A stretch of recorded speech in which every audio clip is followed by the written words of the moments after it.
AP 입법데이트의 이익선입니다. 오늘은 우리의 미래를 짊어져갈 우리 어린 세대를 위한 두 가지 법안을 준비했는데요. 먼저 어린이집 설립 내용을 담은 영유아보육법 개정안 준비했고요. 또 하나는 이 소년법에 의해서 감호 위탁 처분을 받은 청소년을 위한 이 청소년 복지 지원법 개정안입니다.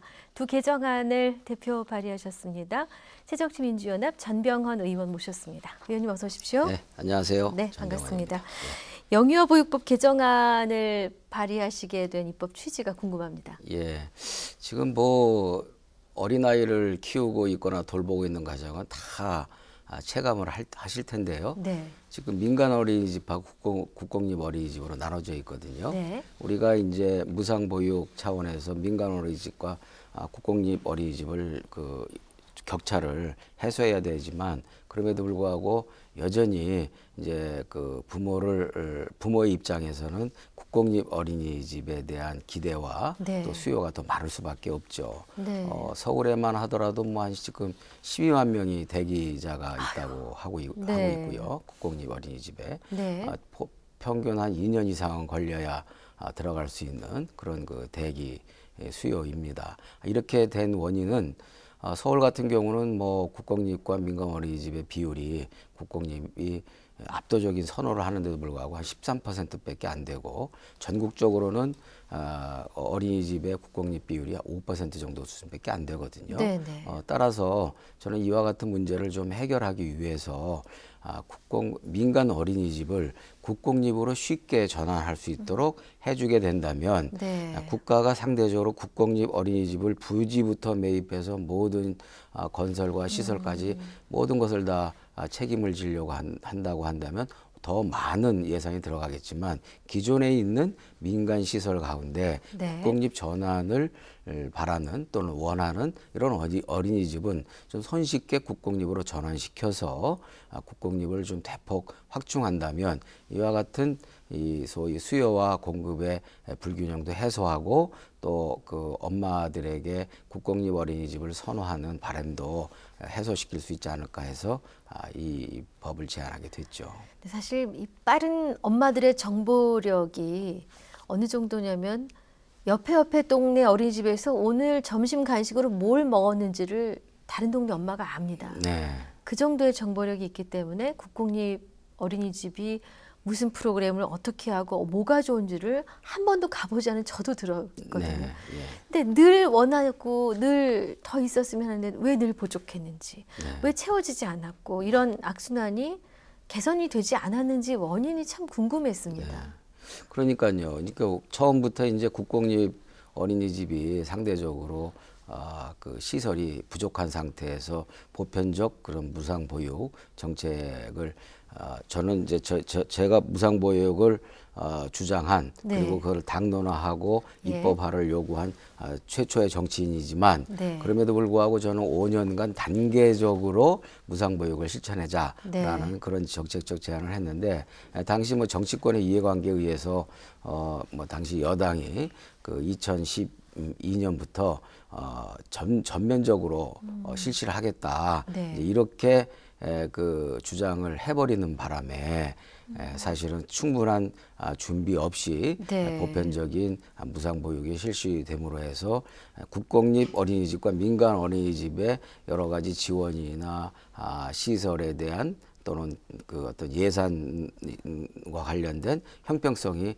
채 이루어지기도 전에 이것이 이제 보편화가 되다 보니까 상대적으로 그래도 어느 정도 예산이 지속화되고 그리고 그 구청이나 지방자치단체나 중앙정부가 보장하는 국공립에 대해서는 엄마들이 상대적으로 좀 신뢰의식을 갖게 되고 민간 분야에서 운영하는 어린이집에 대해서는 상대적으로 조금 그 불신감을 갖게 되는 그런 그 문제가 이제 발생이 됐거든요. 그것이 지금 현실적이고 그런데 앞서 말씀드린 것처럼 서울시조차도 뭐 15%가 안 되는 국공립화의 현실이라고 현실이 있고 또 전국적으로 5%밖에 안 되기 때문에 네. 이 문제를 좀 빠르게 수급을 일치시키고 또 국공립화를 보다 더 빠르게 좀 확장시키기 위해서는 법률적인 제도 지원이 필요하겠다 이런 생각을 하게 된 거죠. 특히 네. 외국 같은 경우는 뭐 일본만 하더라도 국공립 어린이집 비율이 전체 어린이집의 한 절반 정도 되고요. 아유, 또 그렇군요. 이번에 프랑스 같은 경우는 66%고 또 스웨덴 같은 경우는 80% 정도 되는데 우리가 뭐 프랑스나 스웨덴까지 따라가지 못한다 하더라도 지금 평균 5%인 이 문제를 국공립 어린이집의 문제를 좀 더 그래도 좀 한 20-30%라도 그렇죠. 올리기 위해서는 네네. 민간 어린이집 가운데 우리는 그 국공립으로 전환하겠다라고 원하는 그런 어린이집은 국공립으로 전환을 해서 국가의 어떤 지원을 통해서 어떤 그 국공립 어린이집에 대한 우리 엄마들의 그 요구와 기대를 빨리 부응시켜야 되겠다 이제 이렇게 생각하고 있는 거죠. 네. 예. 근데 참 의아했던 것이 이 현행법상으로도 민간 어린이집을 국공립 어린이집으로 전환할 수 있는 기본적인 토대가 있다 그럽니다. 그렇죠. 그런데 실제로 이걸 전환할 수 있느냐에 있어서는 굉장히 어려운 부분들이 있다 하는데요. 네. 무엇이 그렇게 전환하는데 뭐 조건이 많고 어려운 점이 있었던 건지요? 예, 사실 지금 민간 어린이집이 국공립으로 전환할 수 있는 법적인 근거는 있습니다. 그러나 매우 추상적이고 부실하게 되어 있고요. 네. 그리고 이 조건도 현재로서는 그 소위 매각, 그러니까는 민간 어린이집을 국가에다가 파는 경우 또는 기부 체납의 경우 이 두 네. 가지 경우에 한해서만 민간 어린이집이 국공립으로 전환할 수가 있는데 네. 지금 민간 어린이집 가운데서는 무상 네. 임대를 통해서 국공립으로 전환하겠다. 그래서 일정 기간 예를 들어서 10년 정도 무상 임대를 네. 해준다면 그런다면은 국공립으로 전환할 수 있도록 해주는 것이 바람직스러운 거죠. 네. 왜냐하면 무상 임대니까 무상 임대고 시설과 그 어린이집의 운영과 관련해서 국공립의 수준에 맞게 지원과 처우도 해주고 또 관리도 그 민간 어린이집의 운영과 관련해서 국공립 어린이 수준으로 그렇게 관리를 해준다면 네. 당연히 일반 당초에 국가가 뭐 토지부터 건물까지 모든 것을 다 매입해서 직접 짓고 하는 국공립 어린이집에 비해서 훨씬 이른바 토지 매입비나 건축비 예산은 적어도 들어가지 않기 때문에 네. 훨씬 더 저렴한 예산을 가지고 국공립화를 더 많이 확산시킬 수가 있고 그렇게 되면 결과적으로 국공립을 선호하는 우리 엄마들의 요구에도 부응할 수 있다라는 네. 취지에서 이번에 법 개정안을 내게 네. 된 거죠. 지금 말씀하신 부분이 바로 이 개정안의 거의 핵심 내용인데요. 다시 그렇습니다. 한번 정리를 해보면은 기존의 인프라를 활용한다라는 게 일단 핵심으로 보여지고 네. 어차피 땅을 매입하고 새로 건물을 짓는 돈이 들어가지 않으므로 무상 임대는 가능할 것이다라는 네. 전제가 있으신 것 그렇죠. 같습니다. 그러니까 운영과 처우에 대해서만 예산을 지원해 준다면 많은 민간 어린이집이 국공립 수준으로 유지가 될 수가 있고 그야말로 명실상부한 네. 국공립 어린이집이 획기적으로 네. 증가할 수 있다라는 거죠. 그래도 규모는 좀 있어야 되지 않을까요? 당연히 네. 규모는 있어야 일정 되겠죠. 규모 이상이어야 그렇죠. 될 것 같고. 그래서 국공립 어린이집에 비해서 전혀 손색이 없는 민간 어린이집 원장님들이나 네. 소유자들조차도 너무나 경영이 어렵기 때문에 네. 이것을 국공립 무상 임대로 해서 네. 국공립으로 운영을 해라라는 아하. 지금 제안을 하고 있는 것이거든요. 네. 그래서 그거를 갖다 기부 체납해서 완전히 그 사유재산을 국가가 소유하는 방식의 국공립이 아니라 네. 일정한 기간 동안 국공립으로 유지를 무상으로 빌려줄 테니 네. 모든 운영을 국공립 차원에서 그렇군요. 해라라는 그런 이 민원과 요구가 있는데도 네. 국가가 그것을 수용하지 못하고 있는 그렇군요. 그런 상황인 거죠. 그래서 결과적으로 제가 이번에 제출한 법이 처리가 되면 네.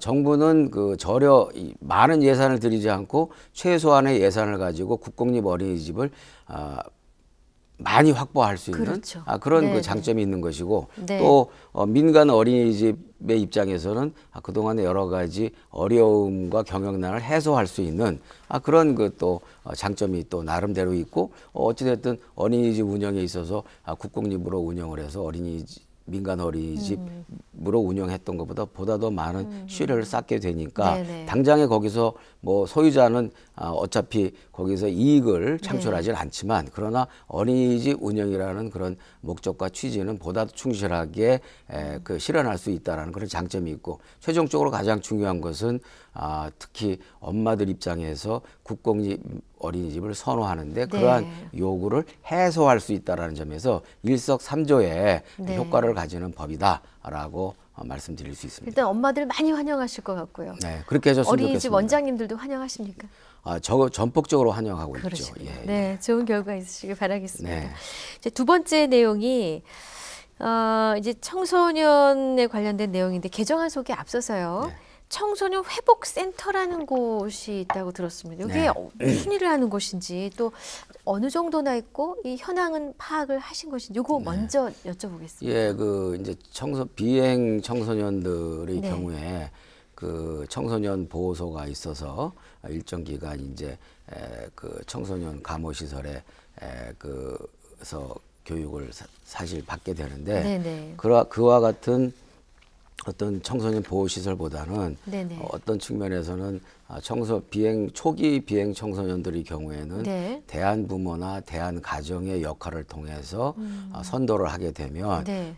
재범률이나 이런 것들을 획기적으로 줄일 수 있다라는 그런 실험적인 실증적인 연구가 나와 있거든요. 그렇군요. 예, 그런데 이제 우리의 경우에는 소위 청소년 그 보호 센터가 기본적으로 국가 예산 지원을 못 받고 제도권 내에 들어오지 못하고 네. 이른바 그 뭐라 그럴까 선의의 그 어떤 그 입장과 후원과 지원에 의해서 운영되는 수준이기 때문에 네. 이것을 법제화시켜서 네. 국가적 차원의 제도와 예산의 범위 내로 제도화시켜서 이것을 좀 활성화시키고 네네. 광범위하게 운영을 해보자라는 네. 그런 취지의 법인 것이죠. 그렇군요. 의원님께서 저희에게 주신 자료를 좀 보니까요. 네. 청소년회복센터가 지금 총 14곳이 전국에 있고 약 118명의 보호 청소년이 생활 중에 있다. 이런 자료를 받았습니다. 네. 생각보다 아직까지 많지는 않지만 늘어간 추세 같습니다. 예. 근데 이 청소년복지지원법 개정안을 제안하실 때는 기존 법에서 한계나 모자란 점을 많이 발견하셨기에 예. 하신 게 아니겠습니까? 네. 예. 이 특별한 계기가 따로 있으셨는지요? 예, 계기가 좀 있었어요. 예. 예, 그 부산 그 지원에서 일하고 계시는 뭐 경남 지역에서는 청소년들의 대부로 통하신다고 하던데 네. 천정호 부장 판사님이 네. 그 이와 같은 그 필요성을 그 체험적으로 그 밝혀놓은 체험 수기를 네. 책을 발행을 하면서 네. 그 책을 보내면서 편지를 보내셨더라고요. 예. 아마 저뿐만 아니라 많은 의원님들한테 네. 그렇게 보내신 것 같습니다. 근데 네네. 제가 그 책을 좀 보고 그 천 부장 판사님의 서신을 보면서 그 소위 천 판사님의 청소년들을 구제하고 그 제대로 좀 이렇게 그 뭐라 그럴까 사회로 네네.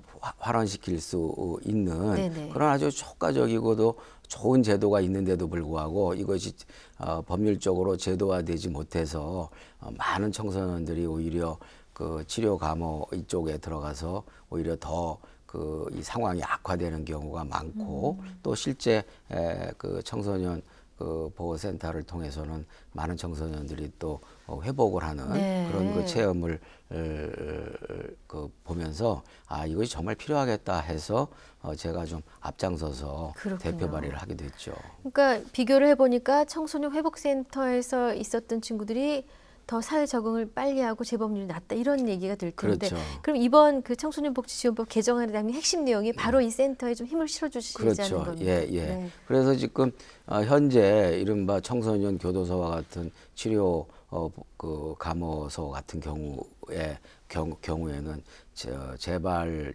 청소년들의 재범률이 네. 60% 이상을 훨씬 세상에. 상회하는데 네. 여기 청소년 그 보호센터 출신들은 그 재범률이 30% 이하라는 아주 거의 놀라울 정도로 네. 기적적인 그런 그 재범률 이 소위 저하의 현상을 보이고 있거든요. 그러네요. 그렇다면 우리가 청소년들이 앞으로 우리의 대한민국의 미래들인데 네. 이와 같은 대한민국의 미래들이 한 번 실수로 잘못 발을 들여놨다고 해서 그런 사람들을 계속 이 60% 이상이 세 명 중에 2명 이상이 다시 재범할 수도 있다고 보여지는 그런 제도로 많이 보내기보다는 3명 중에 1명 이하로 줄어드는 대부분이 다 이 소위 사회로 건강하게 복귀하는 것으로 실증되고 검증되는 그런 시스템을 좀 우리가 더 많이 확보해야 되지 않겠는가라는 취지에서 이 법을 내게 됐고요. 이제 그렇게 하기 위해서는 그와 같은 제도가 보다 명확하게 이 법의 테두리 내로 들어와야 된다라는 이제 취지이고, 법의 테두리 내로 들어온다는 문제의식은 뭐냐면 예산과 법정 기구로서의 어떤 역할을 지위를 갖게 되는 것이기 때문에 이 지속화될 수 있고 앞으로 이 소위 성과 여부에 따라서는 급속하게 증가시킬 수도 있다라는 점 때문에 이 법의 개정안을 내게 된 거죠. 그러셨군요. 그러니까 청소년 회복센터를 우리 법이 정하는 청소년 복지시설에 포함시키는 것을 이제 골자로 하셨습니다. 역시 좋은 결과가 있으실 것 같습니다. 응원해드리고요. 또 다른 얘기는 이제 의원님께서는 어린이를 위한 정치 이야기를 또 책으로 펴내시게 되고 청소년을 위해서 많은 활동을 해오셨는데 특히 청소년을 위한 건강한 게임 산업 또 게임 문화에도 관심이 많으신 걸로 알고 있습니다. 관련 입법과 정책의 앞으로의 바람직한 추진 방향은 어떤 것일까요? 저는 이제 제가 가장 먼저 국회의원이 되고 책을 하나 상업적이라기보다도 이제 판매하는 책을 낸 것이 전병헌 아저씨 정치가 무엇이에요? 라는 그런 책을 냈는데요. 청소년들이 지금 이제 어른들이나 기성 언론이 정치를 너무 혐오하고 멀리해야 될 것처럼 이렇게 잘못 가리키고 있어서 정치가 정말 굉장히 중요하고 우리들의 삶을 바꿀 수 있는 매우 중요한 기능이고 또 관심을 가져야만 그만큼 좋은 정치가 이루어진다라는 것을 이제 설명을 늘 저는 하고 싶어 하고 있고 청소년들도 그렇게 이야기를 하고 있죠. 저는 이제 특히 이제 요즘에 게임 산업을 게임을 우리가 총론의 입장에서는 이른바 앞으로 디지털 시대의 미래 먹거리 산업이고 신성장 동력 산업이다라고 총론적이고 원론적으로는 얘기를 하면서 강론으로 들어가면은 계속 유해물 취급하면서 규제 일변도로 가고 있어요. 그런데 저는 굉장히 이와 같이 이율배반적인 그런 정책이야말로 가장 큰 문제이고 시정돼야 된다 이런 판단을 가지고 있고요. 그런 측면에서 디지털 시대에 지금 청소년들에게는 여러 가지 우리 환경상 그래도 게임이 유일한 놀이 문화이고 또 게임을 통해서 아이들이 서로 소통하고 네트워크를 형성하고 있다는 사실을 우리 기성인들이 잘 알고 이해를 많이 해줘야 되겠다라는 생각을 가지고 있고 또 앞으로 미래성장 동력 산업으로 가능성이 충분하고 실제 우리 이 게임 산업이 문화 콘텐츠 산업 수출액의 60% 이상을 차지하고 있거든요. 이와 같이 앞으로 60% 이상 차지하고 있는 게임 산업을 앞으로 더욱더 크게 발전시키기 위해서는 청소년들이 지나치게 게임만 하는 과몰입하는 것도 문제이지만 또 지나치게 그것을 유해물 취급해서 접근하지 못하게 하는 것도 오히려 더 큰 부작용이 나올 수 있다라는 점을 우리가 좀 명심을 하고 그런 측면에서 우리 청소년들이 유일한 놀이 문화이자 또 디지털 시대의 유일한 소통 문화이고 또 나중 그 먹거리 그 산업이라고 할 수 있는 게임에 대해서 적당하게 즐기면서 또 게임에 대한 그런 어떤 인재도 점차적으로 발굴해 나가고 육성해 나가는 정책이 필요하겠다라는 생각을 가지고 있고요. 그런 의미에서 이제 제가 그런 주장들을 좀 비교적 많이 하고 있죠. 제가 여러 가지 저 별명이 좀 있습니다만 그 중에서 제가 그래도 가장 영광스럽게 생각하는 것이 우리 청소년들 그 특히 네. 게임과 관련된 그런 분야에서 갓병원이다라는 그런 그 별명을 붙여주신 것을 네. 아주 저로서는 매우 의미 있고 영광스럽게 생각하죠. 네, 네, 예. 잘 알겠습니다. 혹시 향후 추진하고자 하는 뭐 지역 현안이나 새로운 입법 계획 혹시 있으신지요? 네, 우선 뭐 지역 현안은 뭐 여기서 일일이 다 얘기할 수는 없을 것 같고요. 이제 노량진 수산시장 이제 완공을 앞두고 있어서 네. 서울시 수산물의 절반 가까이 공급하는 노량진 수산시장이 보다 네. 깨끗하고 쾌적한 환경에서 빨리 하루빨리 이제 개장을 해서 시민들의 사랑을 받을 수 있도록 할 예정이고 또 대방동의 그 미군 기지 이전 부지는 뭐 산림형 문화 복합 공간으로 지금 준비를 하고 있다라는 말씀을 드리고요. 네. 또 이제 우리 동작구는 뭐 그 2호선, 7호선, 9호선, 1호선 이렇게 동서를 가로지르는 전철이 4개가 있습니다만 이제 남북을 가로지르는 전철이 없어서 좀 불편했는데 신림선이 지난 9월 달에 이제 착공을 했고 네. 또 신안산선도 확정이 되어서 네. 또 이제 서부선도 사실상 확정이 됐고 그래서 동서를 가로지르는 전철이 지하철 4호선과 함께 3개가 더 늘어나게 돼서 그야말로 사통팔달의 네, 동작구가 될 것이다라는 말씀을 드리고요. 네. 한 가지만 더 말씀드리면 이제 지금 제가 추가적으로 입법을 추진하고 있고 이제 이미 발의한 것이 정보통신산업 쪽에서 10억 그 이상의 그 공사는 재벌 그룹의 건설회사들이 참여하지 못하도록 하는 그래서 10억 미만의 그 정보통신 공사는 좀 중소기업들에게 그 할당이 되고 배당이 돼서 좀 상호 동반 성장하고 공생할 수 있는 네네. 그런 법률적 장치를 발의를 했고요. 그다음에 그 지금 이제 그 사회복지시설 특히 이제 노인 경로당 같은 때 네. 그 가스 요금이나 전기 요금을 감면해 주는 제도가 있는데 예. 이것을 굳이 그 어르신들이 가서 그 신고를 하고 검증을 받아야만 감면을 해주고 있어요. 예. 그래서 이런 그 사회복지시설 특히 경로당 같은 경우에는 어딜 굳이 그 경로당 회장님들이나 경로당에서 신고를 하지 않더라도 네. 자동적으로 기왕에 감면해 주는 제도가 있으니까 예. 자동적으로 감면해 줄 수 있도록 법률적으로 장치를 하는 그런 그 입법 개정안도 발의를 해놓고 있습니다. 마지막으로 우리가 이제 지금 세계 최고의 저출산 국가잖아요. 네.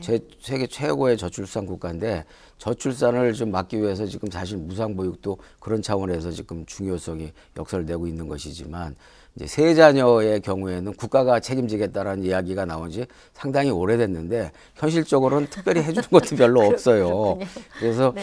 이건 너무 하는 건 아니냐. 그동안 국가나 정치권이 이야기를 해놓고 셋째 자녀에 대해서 아무런 혜택도 지금 사실상 없는 것은 그래서 지금 이번에 세 자녀의 경우에는 등록금과 학비를 반액으로 그 절감해주는 그런 좀 의무적으로 절감해주는 네. 그런 법도 지금 발의를 해놓고 있는 상황인데 어찌됐든 이번 그 19대 국회에서 꼭 처리가 될 수 있도록 노력할 것입니다. 네, 의원님 오늘 나와주셔서 감사했습니다. 네, 감사합니다.